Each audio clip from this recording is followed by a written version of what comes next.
ശ്രീ ടി.പി.എം. ഇബ്രാഹിം ഇവിടെ സാർ സൂചിപ്പിച്ചതുപോലെ വരും ദിവസങ്ങളിലെങ്കിലും ഈ പ്രക്രിയകൾ സുഗമമായി നടക്കാനുള്ള വലിയ ക്രമീകരണങ്ങൾ മുന്നൊരുക്കങ്ങൾ വേണം. ഈ വർഷം കാര്യങ്ങൾക്കൊരു വ്യക്തത ഒരുപക്ഷെ സുപ്രീം കോടതിയിലൂടെ ഉണ്ടാകുമെന്ന് പ്രതീക്ഷിക്കാം. പക്ഷേ വരും വർഷങ്ങളിൽ എങ്ങനെയായിരിക്കണം? ശ്രീ അജാസ് മുഹമ്മദ് ചില കാര്യങ്ങൾ ചൂണ്ടിക്കാണിച്ചിരുന്നു +2-ന്റെ അനുപാതത്തിന്റെ കാര്യത്തിൽ. അതോടൊപ്പം തന്നെ നേരത്തെ ശ്രീ സേതുമാധവൻ അദ്ദേഹവും ചില കാര്യങ്ങൾ പറഞ്ഞിരുന്നു. വരും ദിവസങ്ങളിൽ ചില മാറ്റങ്ങൾ ഉണ്ടാകേണ്ടതിൻ്റെ കൂടുതൽ അനിവാര്യമായ മാറ്റങ്ങൾ ഉണ്ടാകേണ്ടതിൻ്റെ കാര്യം എന്താണ് പ്രതീക്ഷിക്കുന്നത്? ഒപ്പം എന്താണ് നിർദ്ദേശിക്കാനുള്ളത്? എങ്ങനെയായിരിക്കണം പുതിയ മാറ്റങ്ങൾ പുതിയ വർഷത്തിലെങ്കിലും?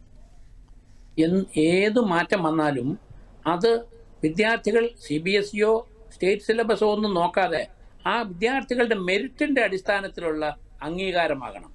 അങ്ങനെ വരുമ്പോഴാണ് നീതി നടക്കുക. അല്ലാതെ നമുക്കിപ്പോൾ എല്ലാം നമ്മുടെ കുട്ടികളാണ്. CBSE സ്കൂളിൽ പഠിച്ചാലും സ്റ്റേറ്റ് സ്കൂളിൽ പഠിച്ചാലും ഒക്കെ അങ്ങനെയാണ്. പക്ഷേ ഈ എൻട്രൻസ് സിസ്റ്റം നടക്കുന്നിടത്തോളം കാലം എൻട്രൻസ് പരീക്ഷയിൽ കരസ്ഥമാക്കുന്ന മാർക്കിൻ്റെ അടിസ്ഥാനത്തിലായിരിക്കണം സീറ്റുകൾ വിഭജിക്കേണ്ടത്. അപ്പം നീതി നടക്കും. അപ്പോൾ എന്നിട്ട് പിന്നീട് ഏതെങ്കിലും ബാഹ്യമായ പ്രേരണ കൊണ്ടോ ഒരു കാരണവശാൽ ഈ ലിസ്റ്റ് തയ്യാറാക്കാൻ അടുത്ത് വരുമ്പോൾ അത് ഈ പ്രാവശ്യം സംഭവിച്ചിട്ട് ഏറ്റവും വലിയ ഒരു മൗലികാവകാശ ലംഘനമാണ്.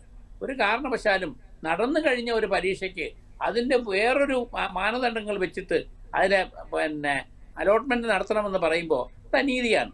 അത് ഞാൻ ഒരു കാരണവശാലും നമ്മുടെ കുട്ടികളെ തരംതിരിക്കാൻ ഉദ്ദേശിക്കുന്നില്ല. സ്റ്റേറ്റ് സിലബസിലും പഠിക്കുന്നവർക്ക് അവർക്ക് അർഹതയുടെ അംഗീകാരം നൽകണം. ഒരു സംശയവും വേണ്ട അക്കാര്യത്ത്.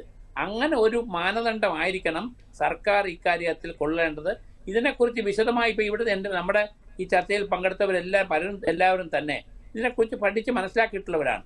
അതുപോലുള്ള ആൾക്കാരെ പങ്കെടുപ്പിച്ചുകൊണ്ട് ഇതിൻ്റെ വിഭിന്നമായ നെഗറ്റീവും പോസിറ്റീവും വശങ്ങളെക്കുറിച്ച് ഒരു ചർച്ചയ്ക്ക് ശേഷം മാത്രമേ ഒരു മാറ്റം വരുത്താൻ പാടുള്ളൂ എന്നാണ് എൻ്റെ അഭിപ്രായം.